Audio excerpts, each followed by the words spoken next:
반갑습니다. 엑셀러 권현욱입니다. 테이블에는 몇 가지 종류가 있습니다. 그 중에서 X축과 Y축 방향으로 이루어진 테이블을 크로스 테이블이라고 부릅니다. 앞에서 소개해드린 이야기에서 다산 정약용 선생이 정조대왕에게 보고한 원페이지짜리 보고서가 바로 크로스 테이블입니다. 이 크로스 테이블은 보기에는 좋아 보입니다만 데이터를 지속적으로 관리해야 할 필요성이 있는 경우에는 좀 곤란한 테이블입니다. 파워쿼리를 이용하면 크로스 테이블을 간단하게 일반 테이블로 변환시킬 수 있습니다. 이번 강좌도 놓치지 마시기 바랍니다.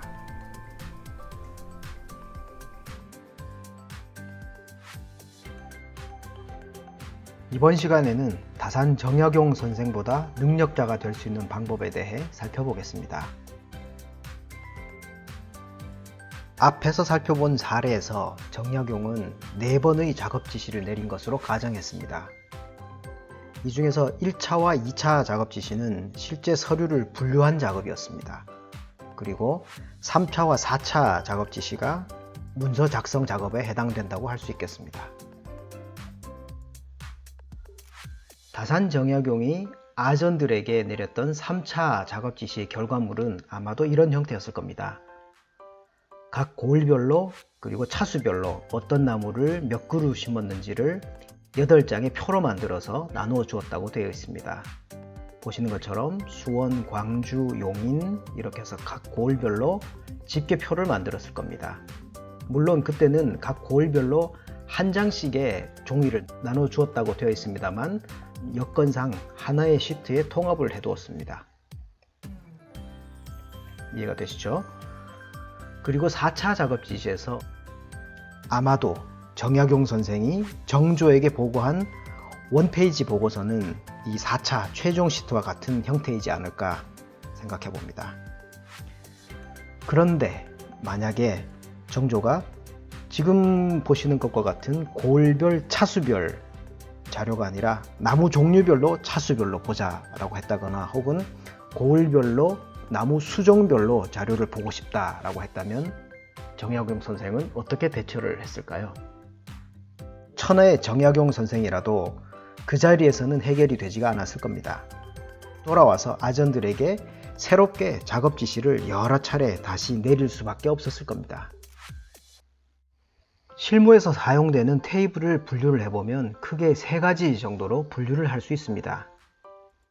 첫 번째 보시는 이 테이블을 일반 테이블이라고 부릅니다. 흔히 로데이터라고 얘기하기도 하죠. 두 번째 이 테이블은 특별히 용어가 있는 것 같지는 않습니다만 우리는 여기서 변형된 테이블이라고 부르도록 하겠습니다. 그리고 세 번째 있는 이 테이블은 크로스 테이블이라고 부릅니다. 회의 자료나 보고서 등에는 변형된 테이블이나 크로스 테이블 형태가 많이 사용됩니다. 그렇지만 변형된 테이블이나 크로스 테이블은 필터나 정렬, 피벗 테이블 같은 엑셀의 강력한 분석 도구들을 제대로 활용하기가 어렵습니다. 그렇기 때문에 항상 테이블 1과 같은 일반 테이블을 마련을 해 둔 상태에서 크로스 테이블이나 다른 변형된 테이블로 가공해서 사용할 것을 권해드립니다. 만약 정약용 선생이 테이블을 처음에 만들 때 이 원본 시트에 있는 것과 같은 이런 형태로 일반 테이블을 만들어 두었다면 우리는 이 자료를 이용을 해서 피벗 테이블을 자유자재로 만들 수가 있게 됩니다. 그렇게 된다면 정조대왕의 어떤 요구사항에 대해서도 신속하게 대처할 수가 있을 겁니다. 피벗 테이블을 만들어 볼까요? 테이블 내부의 셀을 하나 선택을 하고 삽입 탭에 표그룹에서 피벗 테이블 명령을 클릭합니다. 피벗 테이블 보고서를 넣을 위치는 기존 워크시트로 선택을 하고 G2셀을 선택해 주겠습니다. 그리고 확인을 클릭. 이제 피벗 테이블을 만들 수가 있죠. 고을명 필드를 행 영역으로 가져갑니다.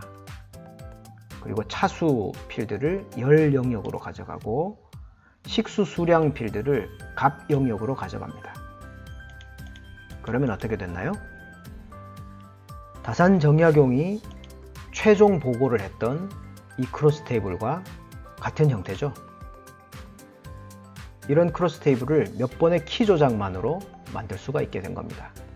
만약 이렇게 보고를 했는데 정조임금이 고을별 차수가 아니라 고을별 수정별로 자료를 보고 싶다라고 한다면 즉각적으로 대응이 가능합니다.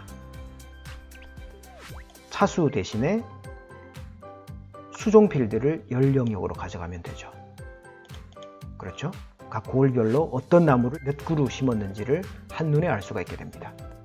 여기서 더 나가서 각 고을의 수종별로 각 차수별로 식수 현황이 어떻게 되느냐라는 지시를 받게 된다면 이렇게 바꿔주면 되겠죠. 수종 필드를 행 영역으로 가져갑니다. 그리고 차수 필드를 열 영역으로 가져다 둡니다.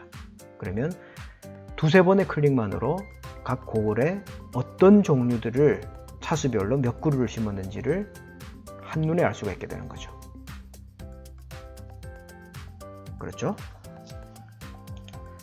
이번에는 다산 정약용 선생이 정조대왕에게 보고를 했던 이 크로스 테이블을 피벗 테이블을 만들기 좋은 형태로 바꿔보도록 하겠습니다. 파워 쿼리를 이용하면 간단하게 해결할 수 있습니다. 테이블 내부의 셀을 하나 선택을 합니다. 그리고 데이터 탭에서 데이터 가져오기 및 변환 그룹 아래에 있는 테이블 범위에서 명령을 클릭합니다. 표 만들기 대화 상자가 나타나죠. 확인 버튼을 클릭해 줍니다. 파워 쿼리 편집기 대화 상자가 나타납니다. 여기에서 1차라고 되어 있는 이 데이터에 열 머리글을 클릭하면 열 전체가 선택이 됩니다. 그런 다음에 스크롤 바를 이용을 해서 오른쪽으로 이동을 합니다. Shift 키를 누른 채 10차 열 머리글을 선택을 하면 1차부터 10차까지의 전체 열이 다 선택이 됩니다. 이 상태에서 변환 탭에 있는 열 그룹에서 열 피벗 해제 명령을 클릭합니다. 테이블의 형태가 변경이 됐습니다. 특성이라고 되어 있는 이 부분을 더블 클릭하면 값을 바꿔줄 수가 있습니다. 특성을 차수라고 바꿔주고 엔터키를 누릅니다. 그리고 옆에 있는 값이라고 되어 있는 부분을 마찬가지로 선택을 하고 이 부분을 더블 클릭할 수도 있겠습니다만 변환 그룹에서 이름 바꾸기 명령을 클릭해 줘도 됩니다. 이번에는 값 대신에 식수 수량이라고 고쳐주고 엔터키를 눌러줍니다. 자, 됐죠? 홈 탭의 닫기 및 로드 아래에 있는 드롭다운 버튼을 클릭합니다. 그리고 닫기 및 다음으로 로드 명령을 선택합니다. 데이터 가져오기 대화 상자가 나타나죠. 이 데이터를 이용해서 피벗 테이블 보고서를 만들어 보겠습니다. 피벗 테이블 보고서 항목을 선택을 하고 확인 버튼을 클릭합니다. 그러면 새로운 워크시트가 하나 만들어지면서 피벗 테이블을 만들 수 있는 준비 상태가 됐습니다. 고을 필드를 행 영역으로 가지고 가고 그리고 차수 필드를 열 영역으로 가져다 둡니다. 식수 수량 필드는 값 영역으로 가져가겠습니다. 그러면 제가 키를 한 3번 조작을 했나요? 그렇게 하니까 4차 작업 지시 결과로 나온 이 최종 크로스 테이블과 같은 형태가 바로 이렇게 만들어졌죠. 그렇죠? 테이블의 형태는 얼마든지 바꿔줄 수가 있습니다. 피벗 테이블이 선택된 상태에서 디자인 탭을 클릭을 하고 피벗 테이블 스타일 중에서 적당한 것을 선택하면 한결 가독성 높은 보고서를 만들 수 있습니다. 이번 시간에 배운 주요 내용에 대해서 정리를 해보겠습니다. 테이블의 종류에 대해서 살펴보았습니다. 일반 테이블이 있었고 변형된 테이블 그리고 크로스 테이블 이렇게 3가지 종류가 있었죠. 두 번째로는 정조대왕의 니즈를 만족시키기 위해서 피벗 테이블을 이용해서 다양한 형태로 자료를 가공하는 방법에 대해서도 살펴보았습니다. 끝으로 파워 쿼리를 이용해서 크로스 테이블을 쉽게 일반 테이블로 변형하는 방법에 대해서도 다루어 보았습니다. 실무에서 여러 가지로 많이 응용해 보시기 바랍니다. 오늘 보신 정보가 도움이 되셨나요? 구독과 알람 설정을 하시면 최신 정보를 가장 빨리 보실 수 있습니다. 그리고 보시면 도움이 될 만한 정보에 링크를 걸어 두었으니까 꼭 한번 보시기 바랍니다. 감사합니다.